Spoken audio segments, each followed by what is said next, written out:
connection or really give a big whack.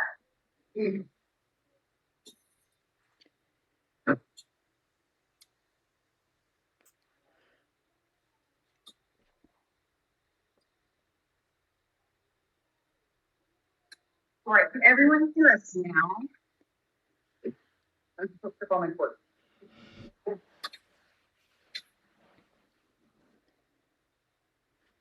That's right. Downtown traffic is nope. Alrighty. Now that everybody can hear us. Good evening, everyone. The time is 5:19. I hereby call this meeting of the Pullman Community Monastery Board to order. Would you please take roll call?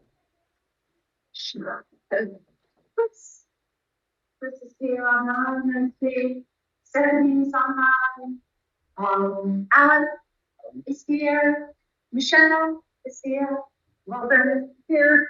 That are here, and Efren is on his way. Afternoon. So we'll go ahead and get started. So first we have approving the meeting minutes.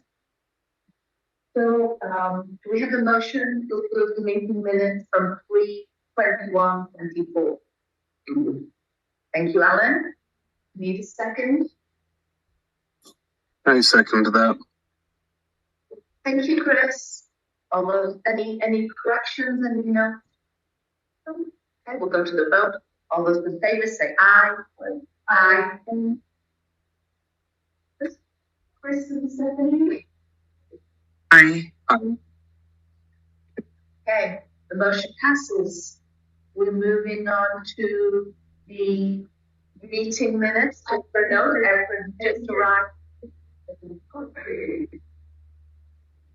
Stephanie, could you vote again, please? We didn't, Stephanie didn't hear you. Aye. Sorry. Moving on to approving the meeting minutes from 3/25/24. You have a motion. Thank you, Alan. Need a second? I second it. Thank you, Efren. Any corrections or notes? Move to the vote. All those in favor say aye. Aye. Aye. Thank you. Motion passes. And last set of meeting minutes. These are from the working session on 4/4/24. Do we have a motion? Thank you, Alan. Second? No, second that. Seconded. Any no? Issue that Stephanie's name be capitalized, capital D, capital R. Yes, thank you. So with that typo correction, all those in favor say aye. Aye. Aye. Thank you, Chris and Stephanie. So the motion passes. All of those motions pass, and passing it back to Robin. Technical difficulties. All right. Next on to board updates. Our candidates, Efren Ramos, Stephanie Bixby, and Michelle Bosley, were invited to join the Board of Trustees after interviewing during the working session on 4/4/2024. All three accepted the invitation and began the onboarding process. We welcome Efren, Stephanie, and Michelle to the board and thank them for their willingness to step up and answer the call to serve on the board. We now have a board consisting of 7 trustees, which is in compliance with our bylaws. We can have up to 11. So please reach out to the board at mypcm.org if you would like information on applying or to join. And now we're going to open it up to public comments. I did check the board email today and there were no requests via email to make public comment. I don't know if there's anyone in the room or online to make a request.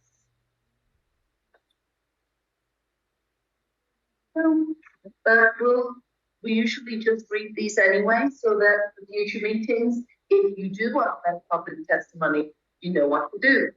So if you'd like to make public comment, you'll be called on in the order you logged in or arrived. We generally allow 5 minutes per person for presentation, personal comments, questions, concerns, and grievances. You can view our PCM grievance and conflict resolution policy online. There is a link directly from the agenda.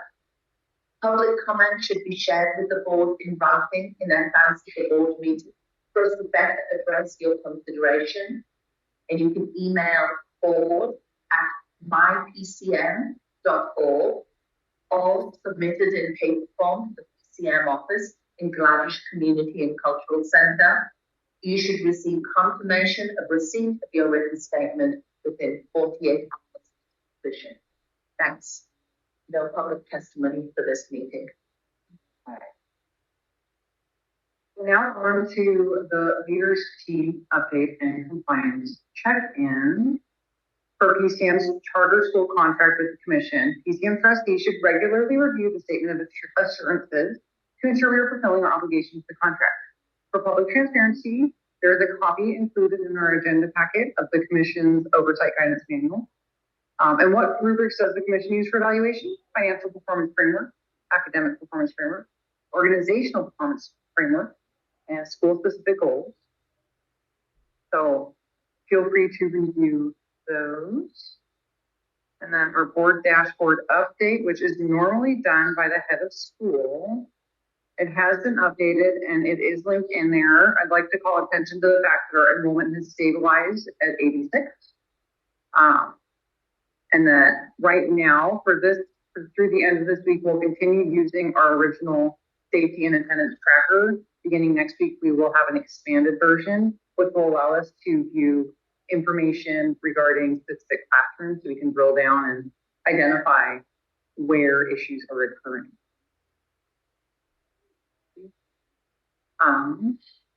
Yeah, other than that, honestly, not a lot of changes in there. And then on to board goal committee and council updates. So we're going to do the individual board member reports. Each trustee will briefly be allowed to present on their progress towards individual goals and tasks. Additionally, trustees may report observations, feedback, or questions gathered since the last meeting. And shall we go by alphabetical first? Sure. First name. Oh.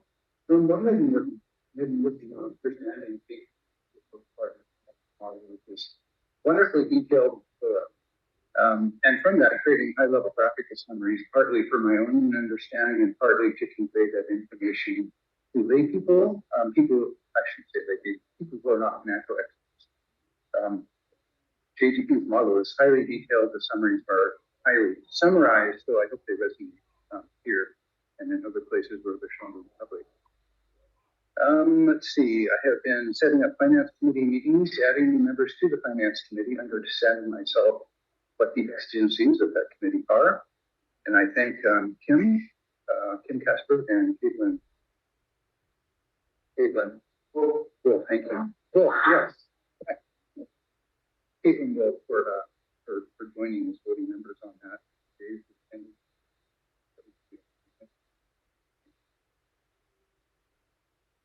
Yeah. Also, I have done 3 trainings in governance and financial affairs of school boards, which is new to me, as well as governance. And engaging some with the SEC, which has been very, very gratifying to me. Done doing some policy and grant reviews, but haven't done very much with those yet. That's it. Yep. Yes. Okay, the secretary of the board, I recently completed a financial disclosure. I usually just do that with my taxes. quite as much of the same information. I've been involved in onboarding our new board members, sending them emails with steps that they need to complete to be fully compliant. I've also been helping with agendas and minutes and trying to make sure that all of our links for the agendas are working ahead of meetings. And I'm also in the process of doing a grant application for PE and outdoor events. Thank you. That's it for me. Oh, goodness. All right. So I've still been kind of drilling into compliance issues and digging into the specific question of what are the things that are interfering with the school successfully maintaining a safe environment for students and staff, and what can we do to improve transparency there. And I do have a few findings and recommendations that I'd like to share. One of the things that I've noticed in reviewing policies is that there are some places in them where we use position names that don't actually apply to PCM. So, for instance, in 5010P, which is our equal opportunity procedure document, there are references to principal and superintendent in the appeals process, and we don't really have those people. And I'm kind of wondering if that isn't making it harder for people who do have concerns to figure out what the process actually looks like to address them. And if so, then it may be beneficial to the school to review some of these documents and make sure that the responsibility centers are clearly defined in all of them. And the only other thing that I've found so far that is a little bit concerning is just that it's a little difficult for somebody to track down where those documents are. And it may be helpful to improve access to them. That might make it so that it's easier for people to find the information that they're looking for. And that may contribute to people feeling like we are being as transparent and open about how we run our school as possible. Other than that, I'm still working on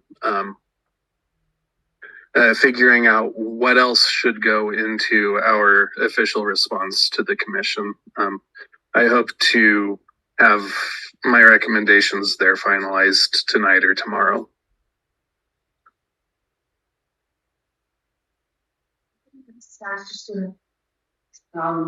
We got a same comment from the SCC, from the people who were reviewing the policies about the, making sure that the titles of positions in the policies match the terms we actually use, just for clarity. So, yeah, thank you. Mm-hmm. And then on to Efren. So, just recently completed the funding for the state and how the funding works, along with F1 disclosure. Took a little bit, but powered through it. And I've just been getting, caught up with the policies and procedures as well. A lot to digest. Let them, get caught up. So that's as far as it goes for me. Thank you. And Jill. I also completed the F1 eventually, and have been doing a lot of reading and started the training as well. My turn. Oh, where do I start? I honestly have just been working very intensely on submitting documents on time. We finished the CAP, the Corrective Action Plan for Safety, and submitted it on time on Friday, which was awesome. Feels really good to do that. And then also I've been working on our response to the revocation of the charter, making sure that things are linked in there, that the links work, looking for grammatical errors, looking for duplicate information, incorrect information, partnering with Desiree in the office, making sure that we're getting it completed and ready to turn in tomorrow evening, which is a little ahead of schedule, but it is better than late. So that is our priority right now.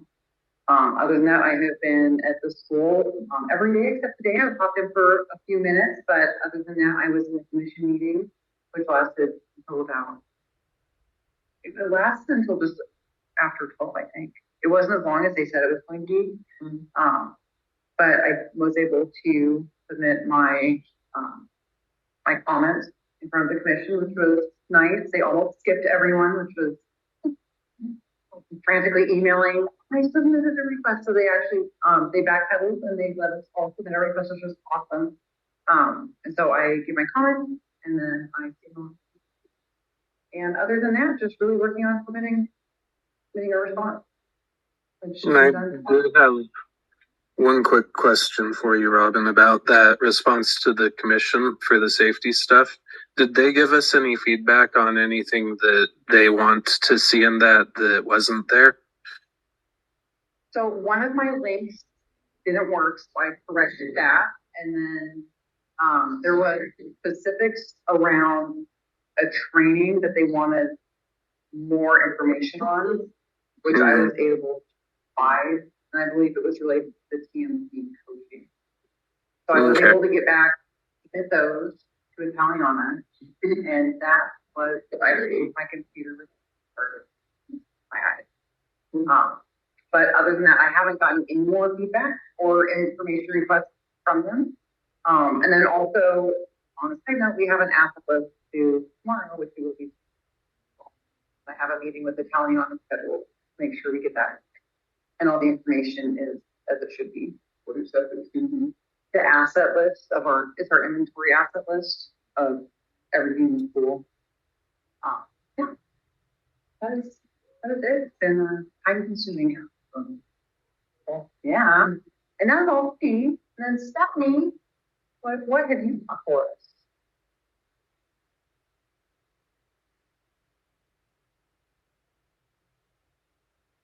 All right, so I finished the F1 financial stuff.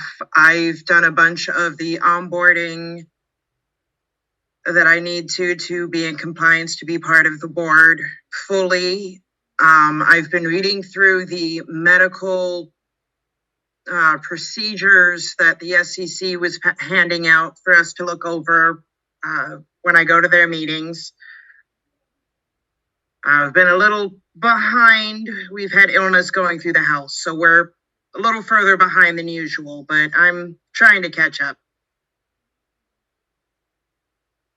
Thank you. All right. So the Leadership Support and Evaluation Committee report, which is where Beth would normally meet Layla. I have a meeting weekly with our interim head of school, Janelle, and linked into our agenda, there's a document, weekly interim head of school review, I believe is what I called it. And in it, we discussed information from our safety and attendance trackers, specifically related to nautilus calls, restraint and isolation, and just safety incidents overall. I'm talking about contributing factors, how many students were involved, staff are present. It's really to help us identify what's causing some of these safety concerns and how we can better address them. So what was done or could have been done to prevent. And then we're also looking at enrollment and attendance, which are items that the commission has asked us to review. And then opportunities and wins, and that's what I put in there. And this is one we discussed in partnership with student, staff, and families. They have set up a safe space to mimic a classroom where students are struggling with transition and experiencing challenges at the start of the day, a safe space to build good habits and routines so that they will be able to take those skills back up into the classroom. And then they began utilizing that space on Monday. And so far, reviews from the family have been just grateful. They've been saying that the skills have been taken back home. The students are experiencing a lot less stressful reactions and home life. So, I mean, overall, really positive reviews. And then we have had vastly less incidents in school since we started implementing the beginning of fall, which is also a win. So that is really, really exciting. So that, Okay. So, I noticed that in the fact that the instances are going down, and I'm just curious where the space is. so it can remote. Okay, and they have it strategically set up so it's enough space for the students to have room where they won't need intervention and where there's nothing immediately present that will be harmed or cause harm. So they have a safe space to go through their feelings, and it allows the staff with them to help them through that process. And so far, it's been going really, really well.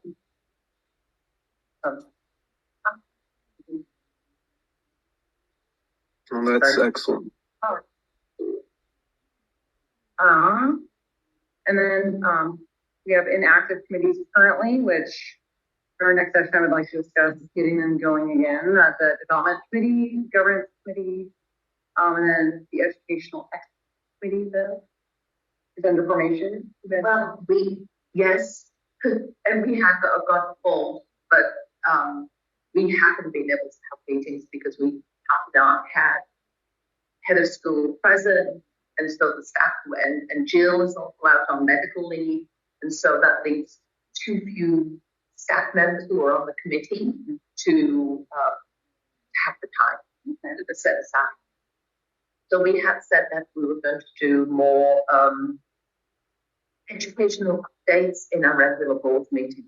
So maybe we could put that on our list for our next meeting. Okay, and then our SCC report. We have everything here too.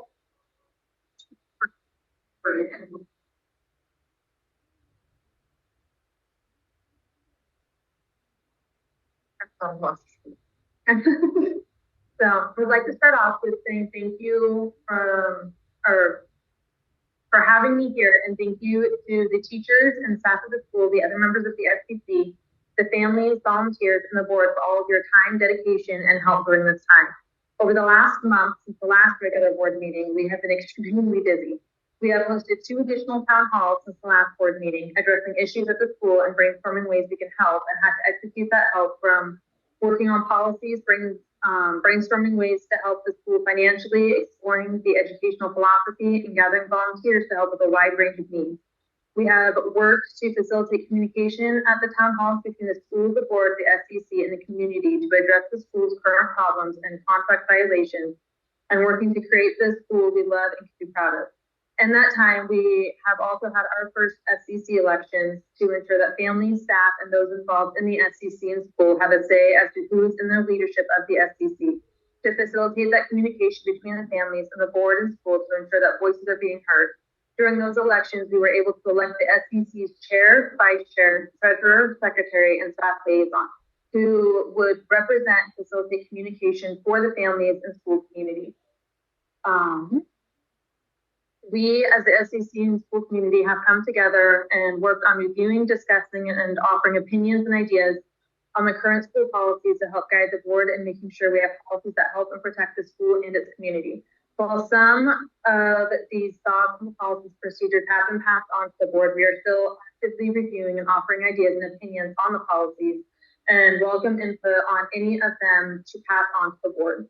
Over the last month, we have also worked on getting a list of grants the school can apply for and rounding up volunteers to help write them and send to the school administration for approval and filing. While this is also an ongoing process and we have encountered some setbacks, the SCC has been working with the school and the board to resolve the issues and work to get back up and running on this front.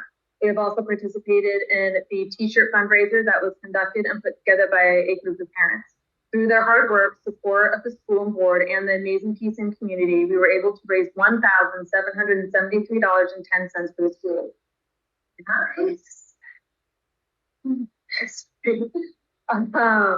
The shirts will be sent April 26th to the SCC fundraising sub-council, who has a list of who bought what, and shirts should start going out by Monday 1st, pending any delays in shipping.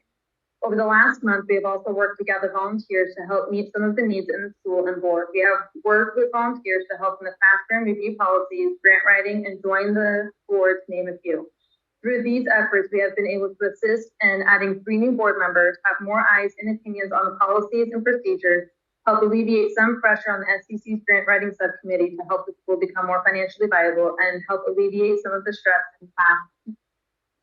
We have worked closely with the board to help resolve issues and the items the school is out of compliance on. Both I and the SCC's treasurer, Caitlin, have joined the board's financial committee to help strengthen the bonds between the SCC, the school community, and the board.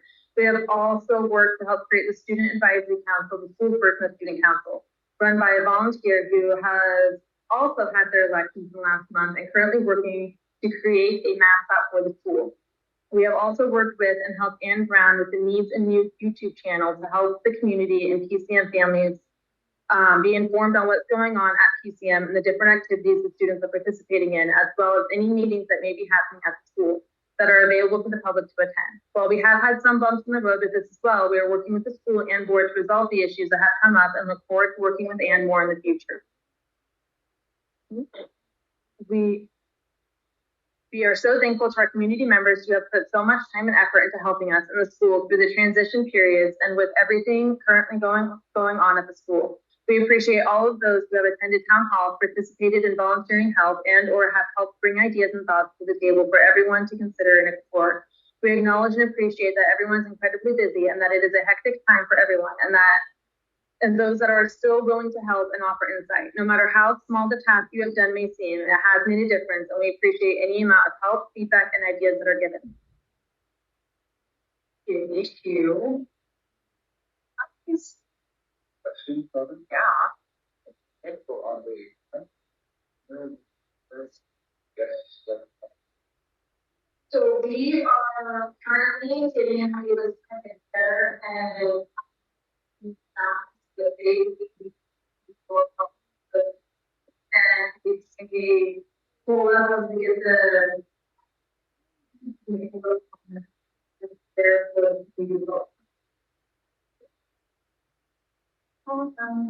Then really quick, I was speaking with Ann earlier, and for people out there and people in here, if they would like to submit blurbs to her, we're working on putting together an actual active link for the YouTube videos for sharing with the commission. So yeah, feel free to send those our way, her way, whichever way. We'll hopefully get them by 5 o'clock tomorrow, get them uploaded in there. Yeah. And then on to, Do we have an email address?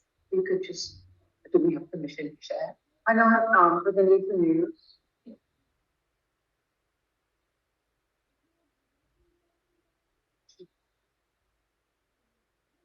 Go to the conference.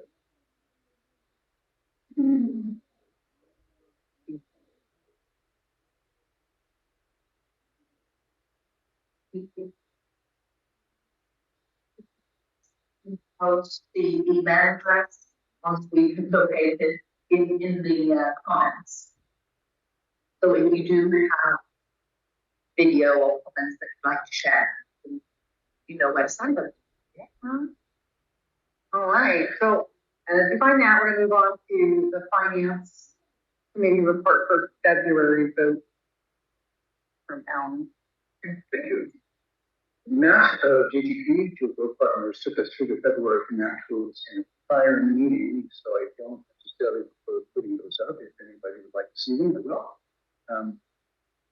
Does anybody have any further questions on the February financials? Would you like to see them? Then on behalf of the Finance Committee, I move that the February financial be approved by the board. Yes, I'll second. All in favor? Aye. Aye. Aye.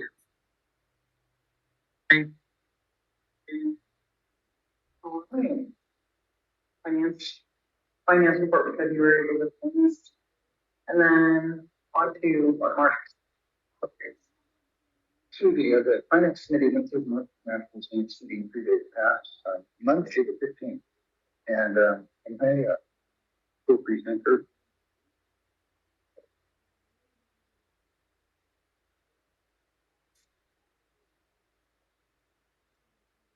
I note that there's nobody on the call from two of both partners. I think that's fine. If anybody has any deeper questions, I cannot know can anybody else answer, then we need to record those and reply later. This is the finance dashboard that we've seen every month at the Finance Committee for some time. All the lights are red, and no surprise there. First, the recruitment count, we're at 86, down from a budget of 136 for this year, 81%. And I don't remember what the tolerance is for reporting for compliance, maybe 95%. Anybody else remember? I'll take it. 80? Well, we're at 81%, and that doesn't comply with the contract apparently. So I'm not sure what our level is. Anyway, we know that our enrollment is less than in budget, and we'll see the effect on revenue of that here in a few minutes. Public revenue received as a percent of overall budget, it's 51%, goal 58%.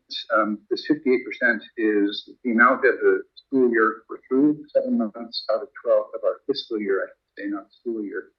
And we received 51% of our estimate for public revenue. That will probably decline because May and June are typically light months for apportionment. But again, that's enrollment loss, $400,000 is the effect on revenue. And again, you'll see that in a graphic page in a few minutes. Private revenue received, it was noted by an observer in a meeting on, maybe it was by Kim, the Finance Committee meeting, that we're over the amount of our goal for private revenue at 114%, and yet it shows as unfavorable. What I will do is work with JCP to change the phrasing of that. It's the amount we've gained appears to exceed our budget, and yet it's unfavorable. That's again just a reflection of our loss of revenue in general. Again, I plan to revise the wording of this dashboard next time to make it more understandable. And finally, 58% of the fiscal year has passed, but we're at 60% of our expenditures, and cuts will be made, have been made, to ensure that payroll can be made through the end of the school year. Cash on hand, with March 31st, we're at 18 days, which is $426,000 would be 60 days cash. We were at 132, so we're well under our covenant with the board on having 18 days cash. Basically, that means, although the things being equal, we could operate for 18 days without more cash. Our contract says we should be at 60. Questions on that page? That was to the comment. What do you think in concept, go away at Vera and smile revenue for over what we estimated is due to the fact that we may receive extra funds from our charters, but they're being very specific purposes. So even though we've received more funds, they haven't helped out our general budget. They're being used for things such as to help support the third-party investigation, which is very costly, and also to hire the interim head of school to help school through. So that money that's come in has been really, really crucial for those things, but it won't help us meet our cash on hand covenant or anything like that, just because the very specific uses. Okay, thank you for that. Yeah.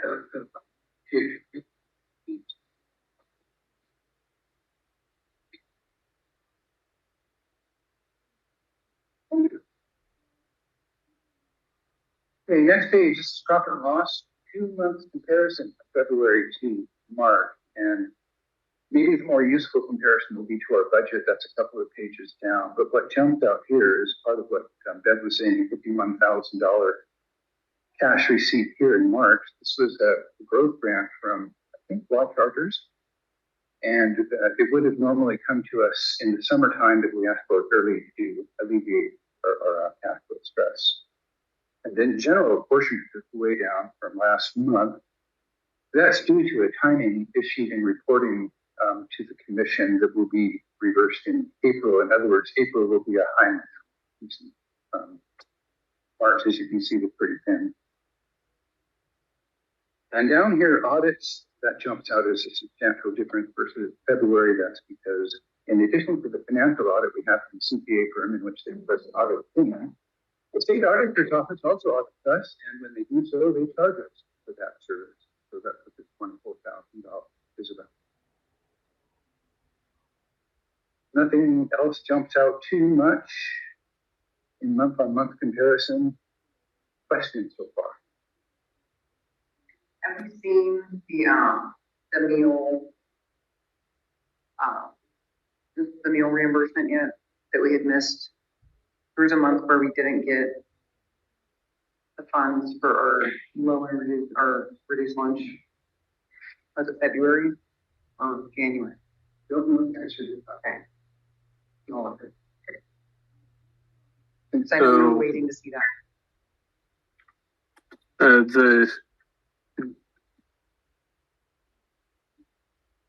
The general apportionment one, are we expecting to receive all of the money that we would have received for March without that issue with reporting in April, or are we expecting only part of that? Short of any due to the reporting issue, we expect to. Did I answer your question? I'm sorry, but I wasn't able to hear the answer. Okay, I'll speak up a little.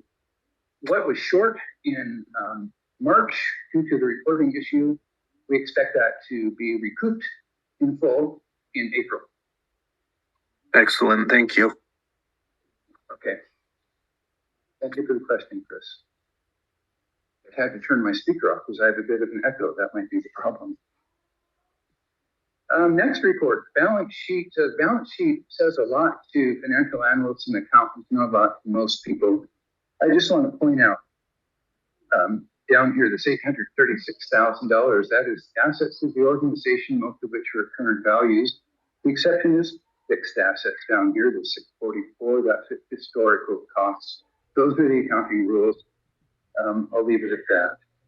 Accounts payable down here is pretty high in March, and that's because of the timing of when we pay our vendors. We were pretty short of cash in March, so we weren't able to pay everything that's due. That too is expected to be rectified in April when we get that apportionment. Now, as for this $836,000 in asset, the balance sheet also tells us who has claims to that assets. So our liabilities or creditors have claims of 1.1 million, which exceeds our asset value, and that pretty well summarizes the financial crunch we're in and why we need additional funding.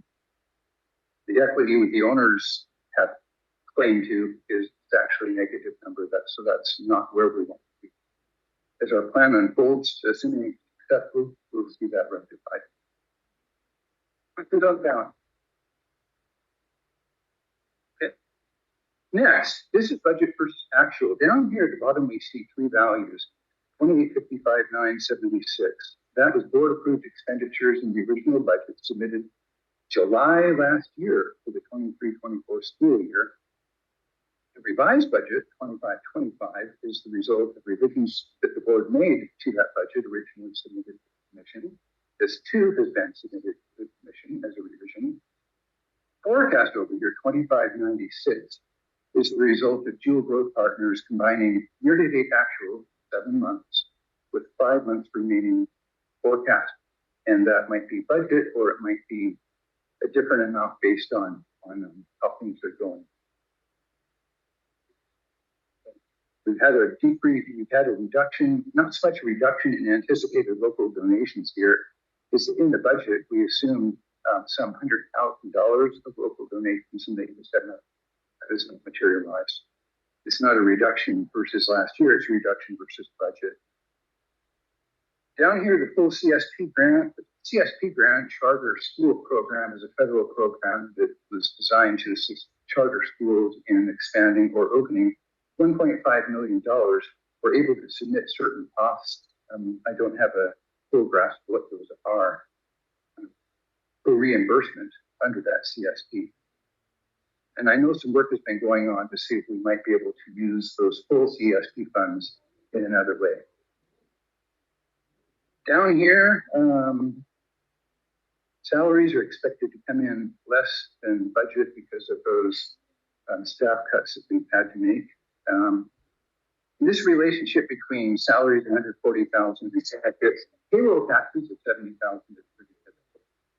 The contingency is something that's added to a budget as a way of earning as we go. A cushion against unexpected expenses. We have completely exhausted that this year. That's why it shows as black. And finally, I think I've gone through this. I explained what these three values at the bottom are about. Questions on budget versus actual versus forecast for March 2024? Do we know what that $100,000 local donation would have been from, or was it just a number that was budgeted that we didn't get? The best of my knowledge, Robin, is the second thing. It's an estimate. We would go out and beat the bushes. That's what we would come in with, and it hasn't got a scale.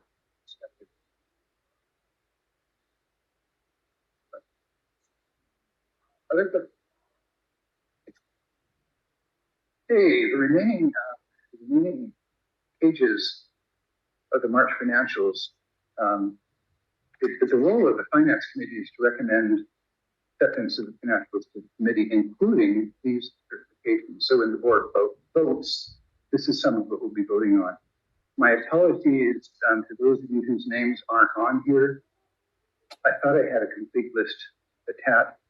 Jewel Growth Partners sent it to me. I failed to attach it. Ephraim, you should be here. Michelle, you should be here. Stephanie, you should be here too. And it will be. But what we're doing is signing that the payroll checks and the accounts payable register have been reviewed and are appropriate. What follows then is a listing, as well as non-AP cash disbursement register. What that means is that we pay certain costs, credit cards and checks written here out of the Pullman office, something we'd like to see reduced over time, but we'll be signing off on that as well. What follows then is a detailed list by pay code for payroll, not by individual. And then out of accounts payable, what bills we've actually paid this month. There for your review and consideration. Under non-AP cash disbursements, there's a total of $45,000 of this activity for the year, which again is a combination of credit card and local checks disbursed out of the Pullman office. We've already converted some of those routine payments out of the Pullman to electronic payment by Jewel Partners, which is much stronger financial control.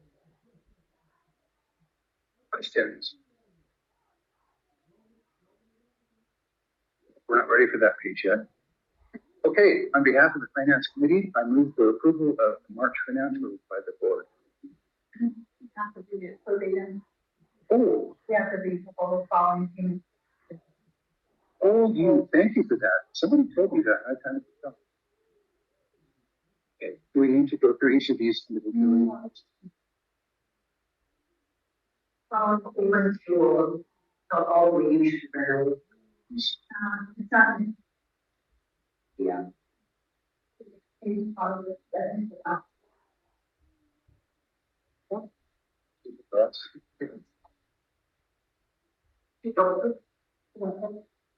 This page? Okay. Where Yes, this was it. Yes. Okay. And is it typical a learning curve? Yeah. That I should read this as way, or is incorporation by reference? Okay. We're in the board minutes. The following payments is audited and certified by the auditing It was required by RCW. Or 080. RCW, by the way, is revised Code of Washington. And these expenses reimbursement claims certified as required by RCW 42-24-090 are approved for payment. In addition, payroll payments in the amount of $73,297.67 are already also approved. Okay, thank you. We won't have to waste time on this one. I'll just do it. General fund accounts payable for electronic payments are $1,526.11 and checks, 3 checks, total number 1106, 1107, and 1111, totaling $17,153.63. Non-cash AP cash disbursements, non-AP cash disbursements. I'm sure you want me reading these. Total electronic payments totaling $1,007.00. And annual checks, 1108, 1110, totaling $442.80. And finally, payroll electronic payments totaling $73,297.67 and payroll check numbers 0. No hard checks cut for payroll. Thank you. Now I've got finance committee. Move for approval of the March. I second that. Chris, Morgan, Yeah. So I have, all in favor? Aye. I All right, and the March committee report is approved. And then onward, Alan, to the 5-year budget scenario for discussion. Okay, under the many versions of this, and it continues, I don't going to say continues more, I don't think that's true, but it will through time. 5-year forecast is current school year annualized or estimated to year end in the next 4 years. Jewel Growth Partners runs a highly detailed and very thorough model for us, and I have created graphical extraction from it. So while I don't have all of the hard numbers behind that model, here we have a summary of it. This is the first page. Revenue and cash costs. Revenue per student in 23-24, nearly $25,000. In next school year, 24-25, we see that decrease by approximately $5,000 per student. So $5,000 times 86 students is pretty close to the cash shortfall that we hope to bridge with about $550,000. And then in the following year, 25-26, the addition of the 9th grade to Pullman Community Montessori opens up significant new sources of funding for the school and leads to the path to sustainability. Cash costs. I've broken those down into 4 general categories, and these are categories that GGP uses in its model as well. But personnel and benefits, benefits and payroll taxes. We go from 1.6 million in 23-24, and as we saw the decrease from February to March, or excuse me, actual versus budget in the March financials, so we see it now. 24-25, we see staffing increasing due to some reductions in personnel required by our cash crunch. And then we start to go back as we staff up for school growth.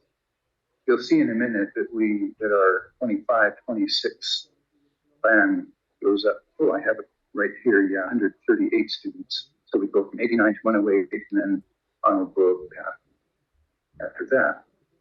Contractors, this is more, this is Jewel Growth Partners partly, and I have a detail on it a little bit later I can show you. Green Park Facilities, about the same these 2 years, and we start to go up as rent may increase, as well as financing costs as we need to build out more classrooms to accommodate growth. And then finally, transportation, about the same here. We have a bus driver, we have fuel and some maintenance, which under this plan would increase approximately double in the 25-26 school year as we add students and need to take on a second route and a second bus. I'll move on then to a little more detail. Questions so far? Okay. Here we have costs broken down in 4 different varieties. For those who see Dual Growth Partners models, by the way, please notice that I have the name of that model up here just so that we know we're all comparing to the same version. Contractor costs consist of Dual Growth Partners, some special education costs here, which remain pretty flat through the duration of the 5-year forecast. Oversight is 3% revenue, so as revenue increases in the future, so does oversight costs. And these other costs stay pretty stable. Tech support, YMC after school, and other costs. Bus driver training was a significant one this school year. Most of these costs are fixed. In fact, most of our costs throughout are fixed. What that means is that when enrollment changes, costs don't change directly with it. They're stepwise. So we add 1 student, we don't add more teachers. We add 30 students, we do. That's what I mean by stepwise. That's true. Yes. Aaron's listed as YMCA, which we know all we're contracted with. Is that planned to cover things like Friday and Richmond Day? This was purple, and don't see colors, my apologies. I couldn't say that the purple one. Yeah. YMCA, it's still part of that 5-year financial plan, so maybe it's something that can be removed or further deliberation. I agree we could identify on-site. Yes, so we're still budgeting for Fridays, which is something that I know is desired. So leaving it in there for now, I think would be good, but identifying who that is would be important. The few besides the YMCA would fill that role for us. I was wondering if there was a plan, and maybe this question is, we're not at that detail yet, but the question is, are we planning to add any after school care in this budget, or will that be just something completely separate, like independent? I was just wondering if, as we move forward, like if we start off this year with before school care and after school care, then we drop before school care, and then we drop after school care, and it is a stumbling block. Some families enrolling in the school and then not able to come and pick up at 3:30. So I'm just wondering if there was any plans to add some kind of after school staff. Maybe that would be a separate budget. It would be part of like the school budget. Same place. That's historically been true. I think there's an allowance in the 5-year path for it, but no plans exist right now. It would be like the addition of faculty. If the students are there, then we need that faculty. And assuming we have.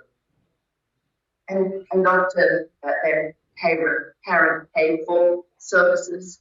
So it's also possible it could be run as a separate small budget outside the school budget, because I'm not sure, but I don't think state and federal money for education will go to support after school programs. Yeah.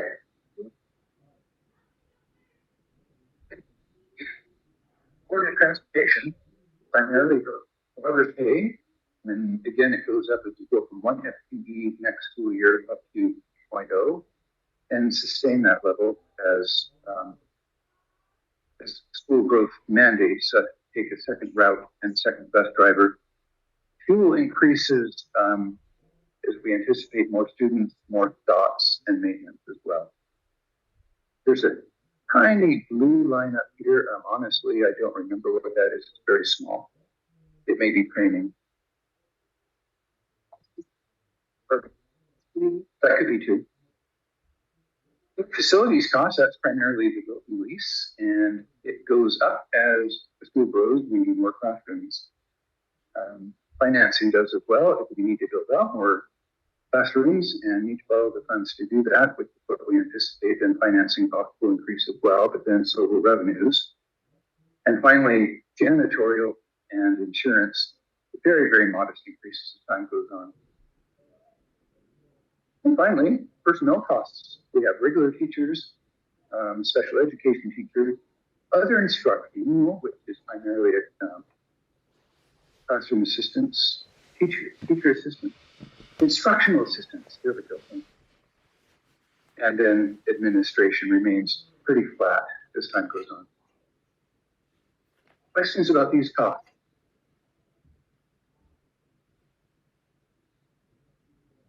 What happens in the non-instruction? Or it would be in the non-instruction. That would be school meals and bus drivers. Oh, okay. Yeah.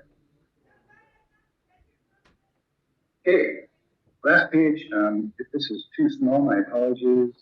Let's see, I'll try to blow it up a bit. There we go. Getting into the details a little bit more, our cash balance at the end of this year is projected to be just a whisker under $100,000 next year, minus 236. And the distance between that cash balance and 60 days cash is $636,000. I believe what we're currently looking to do is to try to get to 45 days in hopes that the commission can give us another school year to come into compliance with 60 days. Assuming we can do that, then subsequent school years will begin to stabilize and reach sustainability. Enrollment average for this year is 104. At year end, 89. My apologies, that could actually be 86. I did not go back in and update this. Initially, the 24-25 part of the forecast had, I think, 136 students, but the board was not comfortable setting such a high level, so we agreed to reduce that to 108. 94 K through 12, 14, 7 to 9, although 7 to 8 next year, we anticipate bringing in a 9th grade in 25-26. Personnel and FTEs, as you saw, the reduction in personnel costs, so we see the reduction in personnel FTEs from this school year to next, going down about 4, and then increasing as the school grows, and we're able to stabilize and again attain sustainability. And then there's a breakdown there for your convenience. Then I've also shown you the graphical results of these down here, but these are all per student, and that's average student, not year-end count. So that would be the 104 average for the year, not the 89. These are per student values. Again, you've already seen those in my chart. And finally, net tax goes in and out. Net income is the result of operations, or loss, result of operations. This year we had a lot of fiscal year timing differences. That's working capital, it's also grants. We've had some loan receipts, and then we have a rent deferral agreement flattish for this year and next year, which will start to unwind in future years. Things on those details from the 5-year forecast.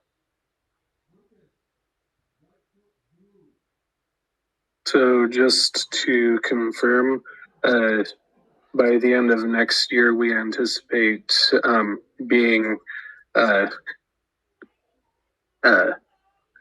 finished working through our deferred rent. Missed that last part, Chris. Can you repeat it? Just to confirm, make sure that I'm understanding correctly, we anticipate by the end of next school year being caught up on our deferred rent with the Gladys Center, correct? At the end of next school year, yes. Awesome. Thank you. Welcome. I believe this is a discussion. Is it a vote? All right. Thank you for your kind attention and good questions.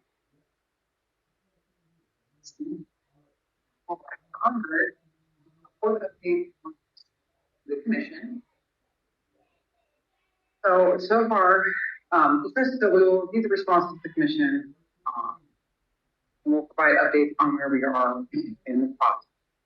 I know Alan and Chris were both working on their own pieces. Alan, you were working on the financial piece, which you covered a lot of what you've been working on. Was there anything else you would like to update in terms of the financial update to the commission response? No, I believe I finished with that, Robin. I would be happy to take over without the grammar to get checked. That's nobody else is doing that. That's probably the actual updates. Okay, excellent. Now, I've had Elise said, what other person offered to do that? So the more the merrier, though. And then Chris, did you have updates for what you have been working on for the commission response?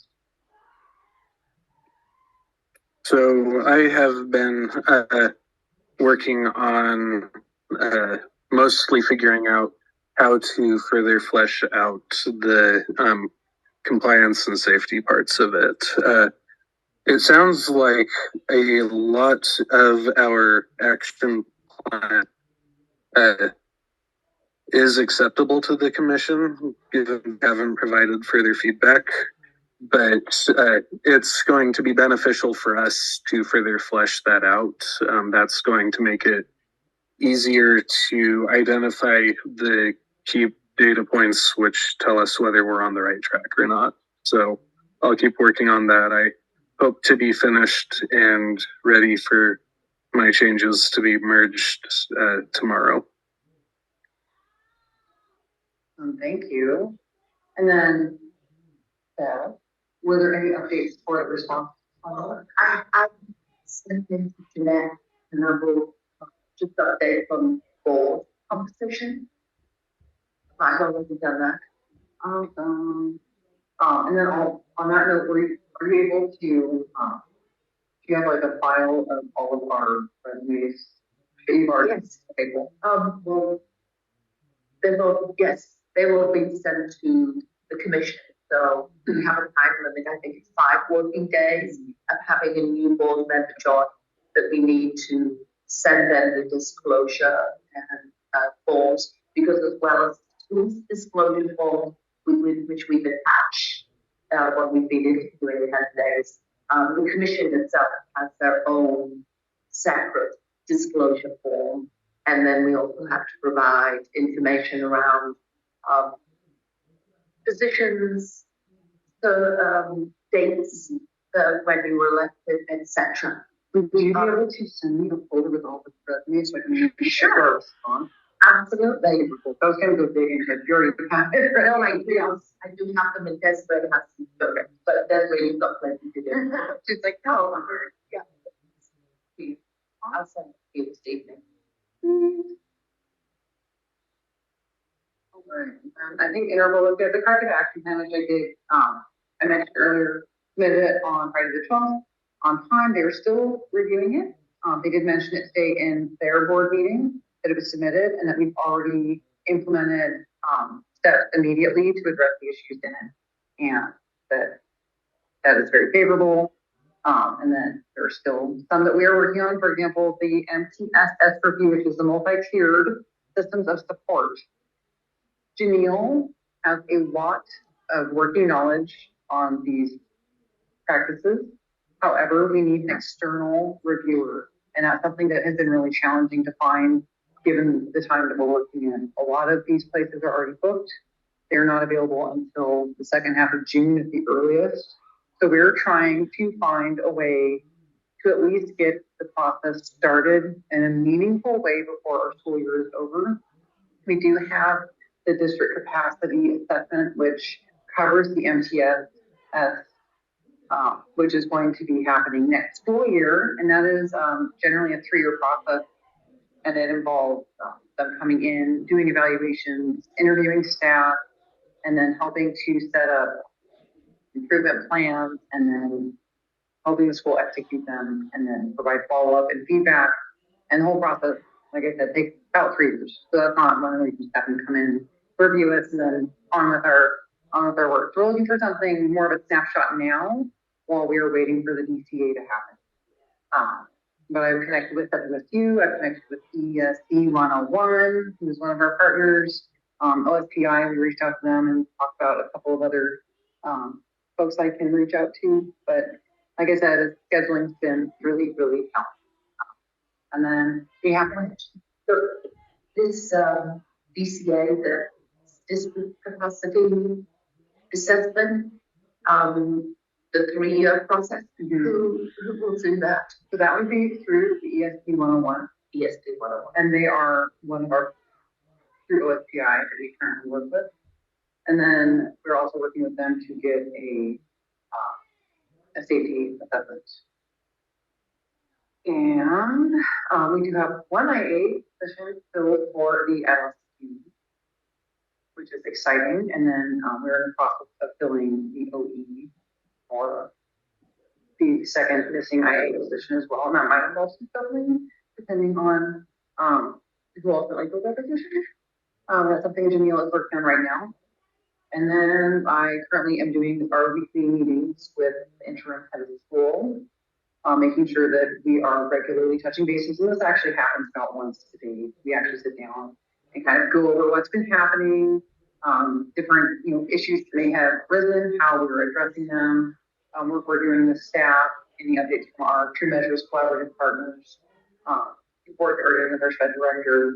So we typically cover everything in those daily discussions, and then we do our official review at the beginning of the week for the previous week with our that we are implementing.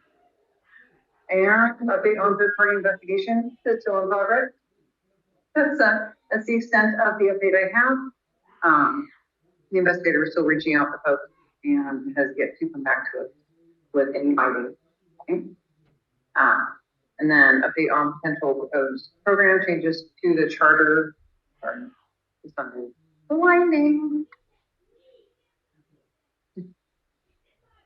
So I do have one kind of related question. Go ahead. You've been around the school a bit. Have you noticed has staff morale been affected either positively or negatively by what's going on and how we are responding to stuff? Have you had any opportunity to notice that or heard anything? Based on my observations, the school feels better when you're in the hall, when you're in the classroom, and this is staff and students combined. I know there's still concerns. Change. There's been a lot of changes being implemented very quickly, and change is hard, even if it's a good change. So I think that there's probably still frustration, but overall, I think that the staff enjoys having a strong leader who's able to give them, support and direction and help them move along this path, addressing some of the concerns with, student safety, communicating with parents. Again, I'm sure there's still frustrations, but change is hard. Overall, the school just feels better. You walk through the halls and it feels calmer. You can feel there's more of a sense of control in the right way. And you see the kids Excellent. moving in a line and listening to their guides. And it just feels better. And that's just my impression. And it's been that way for probably at least the last week and a half. Like after moving to school, we had the break, obviously. And I know coming back from the break, I personally had concerns. That, transitions are hard, and coming back from break can be challenging for any student in any school. But I feel that we went through that transition with some amount of ease, and there wasn't a whole lot of chaos, and it wasn't challenging. So it's been feeling really good. Better than a lot of teams. And I was just Chris that I never put through questions out there. And, I just feel like the staff have questions about, things that like, where are we in the third party investigation and things like that. And so we were in the same situation as the staff that, we want to pass on the information as soon as we have it. But there's a lot of things that are in process, but not resolved. Yeah. It's a pretty answer. Like we don't know, and as soon as we do, we'll take. And it's not only frustrating for those asking the questions; it's frustrating for us not being able to provide concrete answers or solutions right now. But We will definitely make sure that when we have that information, we are sharing it as much as we are able to. There are certain issues that maybe we can't share in detail, but we can definitely share the relevant pieces that are important to everyone. So keep in mind, we are doing everything in our power to be as absolutely transparent as possible, but we don't know everything yet. We're also waiting, but I'm making a commitment to at least provide that amount of information weekly going forward, update on our progress, even if it's an unknown. I have just as recent a parent square post for me regarding the upcoming commission meeting, which was today, and our board meeting, and inviting people to attend and inviting people to submit, comments and participate, because I think that's important. And I think we try as much as we can to deliver all the information in the board meeting to update people as to our progress and as to what we know now. And if we don't answer all the questions, please feel free to reach out, because we want to be able to do that and we want to be available for everyone in our community. The big thing is to obtain voluntary consent. I submitted payroll on time, which is all that matters, but it was touch and go this morning. I tell you what, it's definitely worth it, because the school is important and it should be here for many, many generations to come. I think the school is awesome, and I would be really sad if all of this effort was for naught. So that's why I'm doing everything in my power to make sure that we were able to move forward. It's important to everyone. It definitely is a valuable resource for particularly families of neurodivergent children. But we just have to keep one foot in front of the other and get through this. Absolutely. All right, so super quick updates to our curriculum and instructional design. This is something that Dave and Janelle have been working on, and I'm just going to kind of go over some of the general ideas here. So first off, the overview of the updates. The implementation of our current charter did not result in the academic achievement we expected for our students. Challenges we experienced were due to a combination of insufficient planning time for teachers to develop curriculum based on state standards and student needs, the inability to recruit and retain qualified Montessori staff to facilitate a high fidelity Montessori model, inconsistent implementation of personalized student work plans aligned to state standards, and a lack of clarity for students and how to engage in extensive, uninterrupted work blocks, especially those new to the model.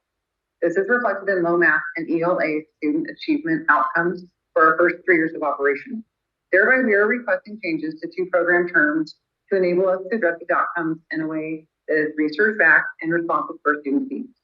We've currently reviewed curriculum and instructional design section of the originally approved charter application and provide relevant updates to the section below. So like I said, this is really a snapshot of what they have been working on. So the approved element in our charter, 3-year blocking of ages by developmental appropriateness in accordance with international Montessori standards, to address that, and not something that as we've been expanding grades, for example, right now we have grades 1 and 2, and then we have 3, 4, 5, and 6 and 7. So it's something that has been fluctuating, but in this, we're proposing to change that wording so that is approved. So multi-age blocking of ages by developmental appropriateness. And then the next issue was classroom teacher, a dual certified teacher paired with a trained classroom assistant with paraprofessional certification. We would propose we change that to classroom teacher, a certified teacher with expertise to instruct the assigned developmental grade paired with a trained classroom assistant when feasible. And then, so that was our program term number 1 in our charter. And then the approved element in education program term number 2 that we would be looking to change would be under self-directed learning environment, morning and afternoon block of uninterrupted work time, build focus, and respect students' work. We would be looking to change that to morning and afternoon blocks.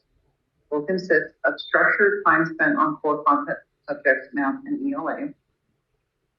And then below that, you have the approved students build agency over their education by increasing ownership in the creation of personalized work plans that incorporate their interests, setting SMART goals, reflecting on progress, and recalibrating.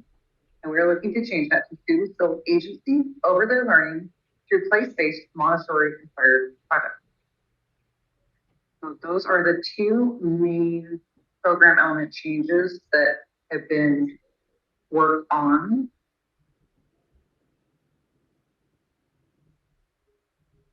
I think that is all I have for the updates to curriculum. We can get these attached to the agenda. Oh, so I move.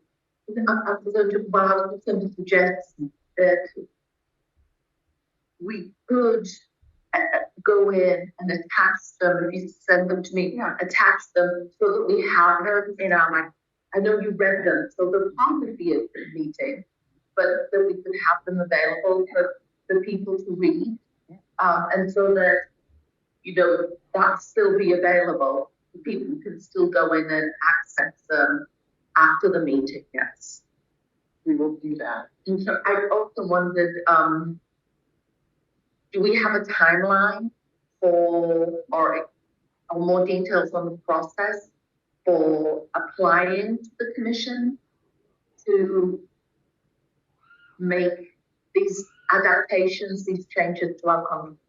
When I spoke with our partners, Jessica, Justin, and Kellyanne, they basically were saying that they recommend we submit our request for the element changes in our response. Oh, okay. The entire process to request the change to the charter can take around 3 months.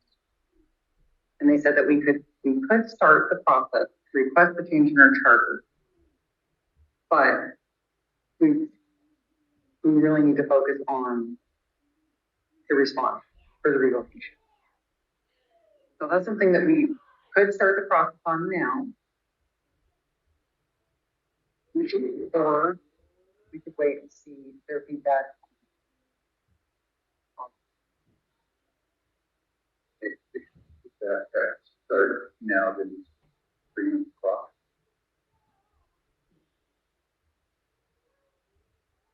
Okay, it would have to be started by May. And the problem is with the commission process, we have a timeline assigned to our responses, but once we submit this, they're going to have to review it, and the commissioners will have to make their recommendation, their board will have to review it, and there's not a timeline assigned to that process. So there's not any real clarity around what that looks like as far as a turnaround for them to be able to come back to us, and then they would have to have a special meeting in order to discuss it and vote on it, which best guesstimate from what has been thrown around was sometime in May they would have that meeting, which would align with us starting this process to June. So it will be a special meeting, not a regular, because I think the commission has a meeting in May. I think it could be on where they are. That's what I have heard in the conversation. And if it's a regular meeting, I think it was the idea in the middle. I feel like as soon as we're ready to request these changes, we should go ahead and do it, because even if we could get the turnaround in 3 months, that means in July, and school opens not long after that. So the sooner we get an answer, either yay or nay, and maybe it's approval, maybe there'll be approval for some changes and not for others. It'll be better for our planning process and hiring and stuff. oh, for sure. And I know part of it is they also were still working to curriculum and tying it all together. I think once it's officially finalized from Dave and Janelle, and then gone over with partners, then we'll be able to look at the final product and decide if it's something we want to move forward with, or if we have any suggestions for changes as well. But I know that up until the pre-screen. Okay. And then also perhaps in time for us to have a presentation to the SCC with the chance for our families and community members to ask questions and get more details. Instead of us sending it into the commission, it would be really good to know that we have like our community's backing and really buy-in, whether we can submit that with the application to make changes. This has been communicated at a public meeting. We've gathered feedback and support. So when we hand it in, we know we have the community's backing. Do we know what? Or I suppose if we get to the point where it's finalized and we're able to share the finished product, we could schedule a town hall. I would recommend that everyone has a chance. And those who may want to be coming in the because they're going to be able to have this meeting and go on the chance to do this part of their contact. Do you think we could also schedule it as a joint meeting with the board and the SCC so we can have more of the board members at that meeting too? It was not. Figure. Yeah, I think we could get it to work because, you know, there's just requirements on posting the day, the location, having a Zoom link, having the agenda. But that would give two things. One, the board members an opportunity to also ask questions and give our thoughts to make sure we understand the model. But it would also give board members a chance to hear from our community and be like, yeah, I can vote for this because I'm hearing the community is also behind it. Love it. So we're going to add that requirement going to coordinate To-do list. For to-do list.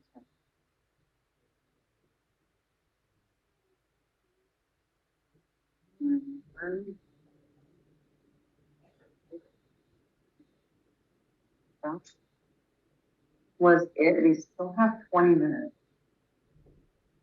until our executive session is scheduled to start. Are we having legal counsel? We contact legal counsel and see if they could join. They might be just as well happy to join on. When you were talking about Jewish Growth Partners, Jewish Growth Partners in general don't join our board meetings unless we request them. So they tend to join us a lot during big budget discussions. And if we request them, which would be fun. Yeah. And Matt is on East Coast time, so we have to, if we do have him here, he likes finance committee, if possible, he moved on. Of course. Yeah.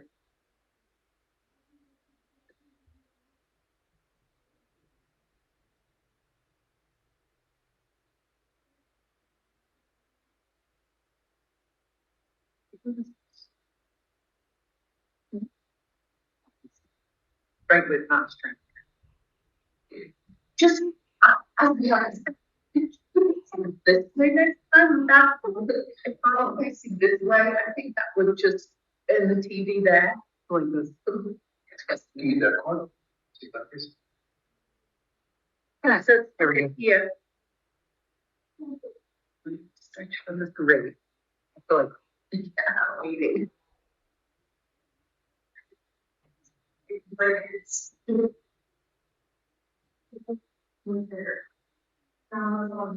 yeah, no.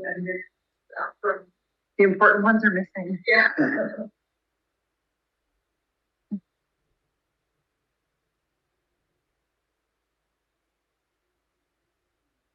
They were doing that work with Janine. I'm Janine. Yeah. Well, thanks to everybody who's doing that work.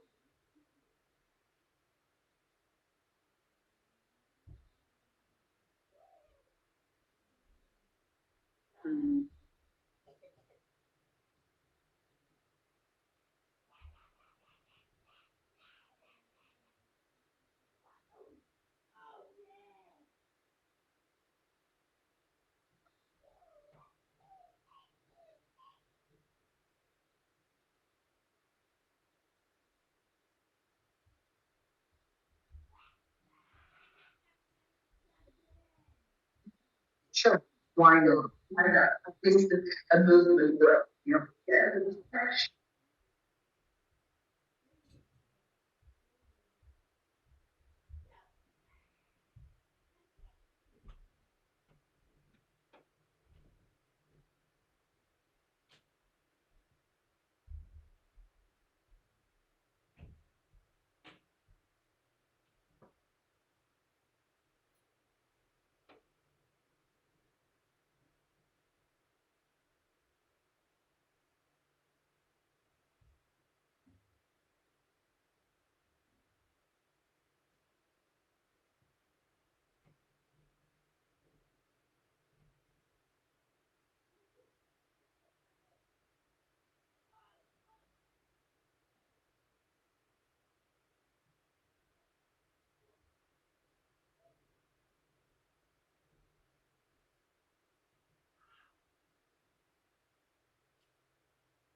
Which one now?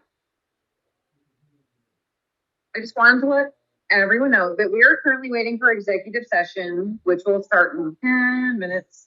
So if you wanted to hang around in the waiting room after it starts, I don't know if we're gonna come out with any news yet. Most people here are leaving, or you can always rejoin the meeting. We should be done at 7:30. That's our, right? That is our estimate. So it is entirely up to you, the people as the public, if you want to hang out with us for 10 minutes. Or if you wanted to leave and come back, however that works. We shall leave. That is on you. Okay. Why is this?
Is it happening after the? Well, I think right now we need to start thinking about the future and what that looks like. Really diving into the curriculum and the changes to the charter. Probably that thing. Yeah. Yeah.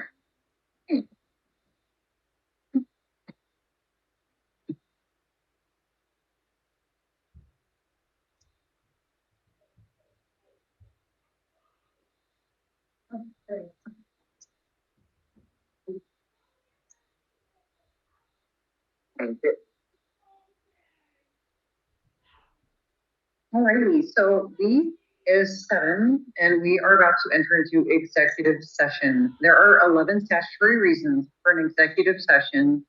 3 do not apply to school boards. Of the 8 remaining, one of the following must apply to the circumstances for a school board to exclude the public from its meeting. Matters affecting national security, the selection of a site, or the acquisition of real estate if public knowledge of the matter might increase the price. The minimum selling price of real estate if public knowledge of the matter might depress the price, but final action selling or leasing real estate must be taken in a public meeting. Negotiations on the performance of a publicly bid contract if public knowledge might increase costs. Complaints or charges against an employee or board member, however the person complained against may open the meeting to the public. Qualifications of an applicant for public employment or review the performance of a public employee, but final actions must be taken in public and discussions affecting employees generally must be held in public. Qualifications of a candidate for appointment to elective office, but interviews and the final appointment must be held in public, and discussions with legal counsel of enforcement actions, litigation, or potential litigation if public discussion might result in an adverse legal or financial consequence. Amendments in 2001 provided a specific definition of potential litigation. The PCM Board of Trustees will move into executive session pursuant to RCW 42.30.110 for 30 minutes. We will move into executive session for the following reason: to review the performance of a public employee. Any final actions must be taken in. And thank you.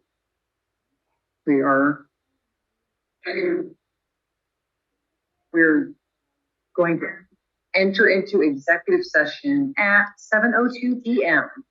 and we'll return at 7:32 p.m.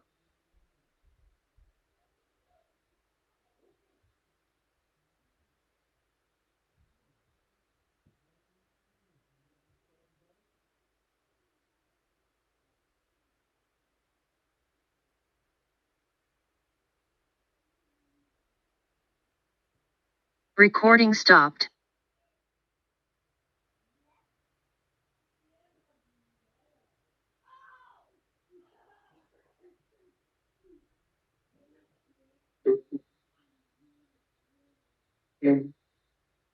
Recording in progress.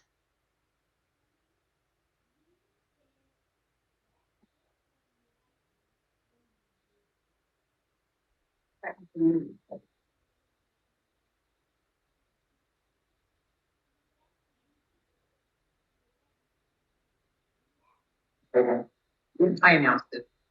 They said it's fine.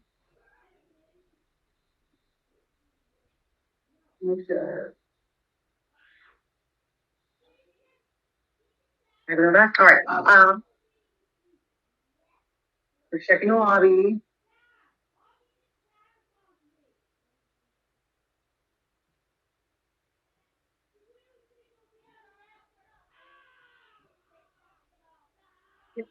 We have everybody. All right, so we are going to we're going to take an additional 5 minutes for executive session. We're going to come back at 7:30.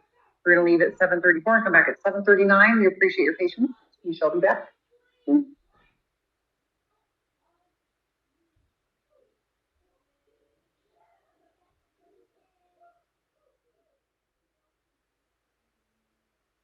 You're like strangers, hello. And talk to you. Play with your doodads and gadgets.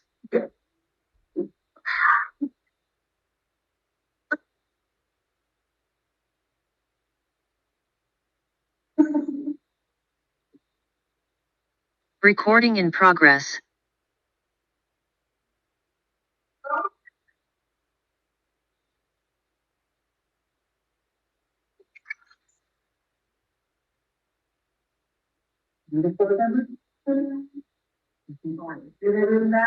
Board members in training.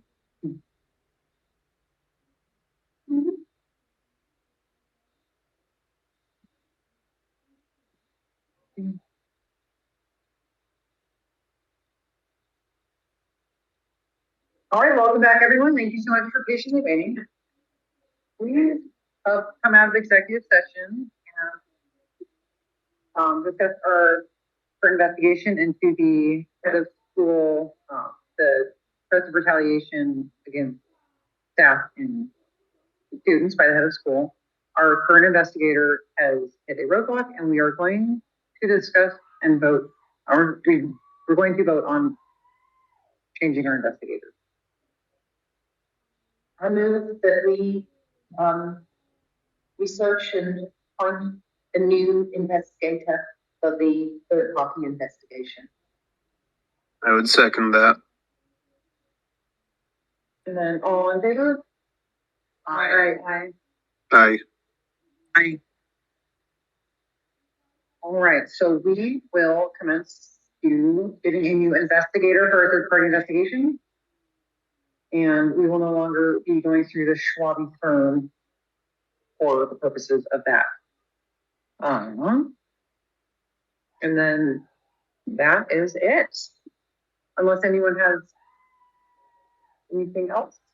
That concludes our meeting at 7:43 p.m. We are adjourned. Thank you so much for coming. Everyone have a good night. Thank you. Thank you. Have a good night. Thanks. Thanks, Lee Borman.